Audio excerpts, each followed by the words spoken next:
Sa bagong yugto ng 24 oras, bago ang ika-20 taon natin sa telebisyon, pinalawig pang lalo ang tungkulin ng kasama nating si Emil Sumangil.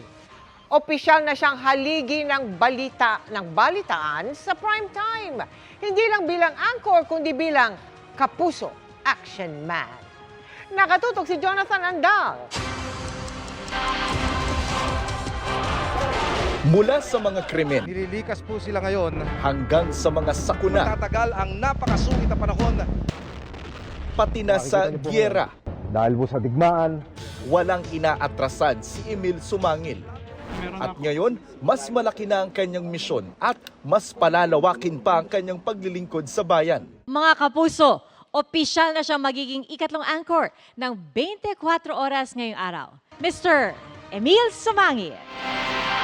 Kanina, pumirma ng kontrata si Sumangil bilang opisyal na anchor ng 24 oras. Dagdag sa gabi-gabi na niyang pagbabalita ang pagiging kapuso action man. Nanguna mismo sa contract signing sina GMA Network Chairman and CEO Attorney Felipe Gozon, GMA Network President and CEO Gilberto Duavit Jr. at GMA Network SVP and GMA Integrated News Head Oliver Victor Amoroso. Nagpasalamat si Emil sa pagtitiwala sa kanya ng network kasabay ng pagpupugay kay Mike Enriquez. Dagdag po sa pribilehiyong ito na makapaghatid ng balita at impormasyon ang igawad at ipagkatiwala ninyo sa akin ang taguring kapuso action man. Natututok at tutugon naman sa mga problema at hinaing ng ating mga kababayan. Responsibilidad na ginagampanan din noon ni Sir Mike Enriquez.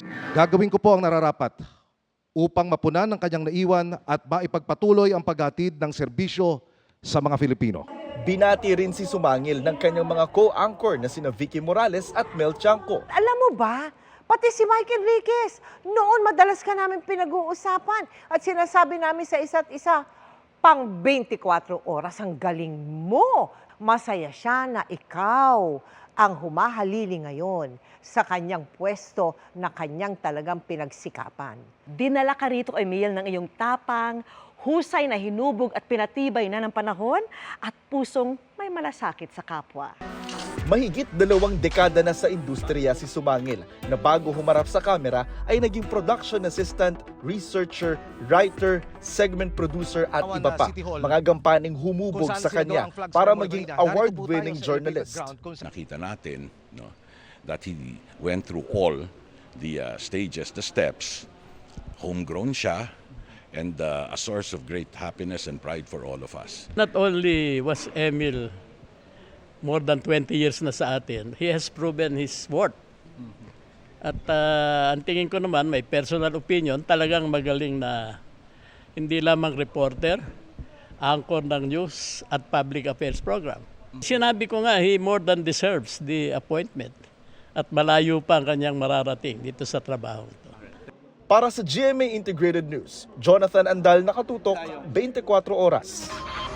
Mga kapuso, kasama nyo kami 24 oras. Mag-subscribe sa GMA Integrated News sa YouTube. Sa mga kapuso abroad, bisitahin ang GMA Pinoy TV at www.gmanews.tv.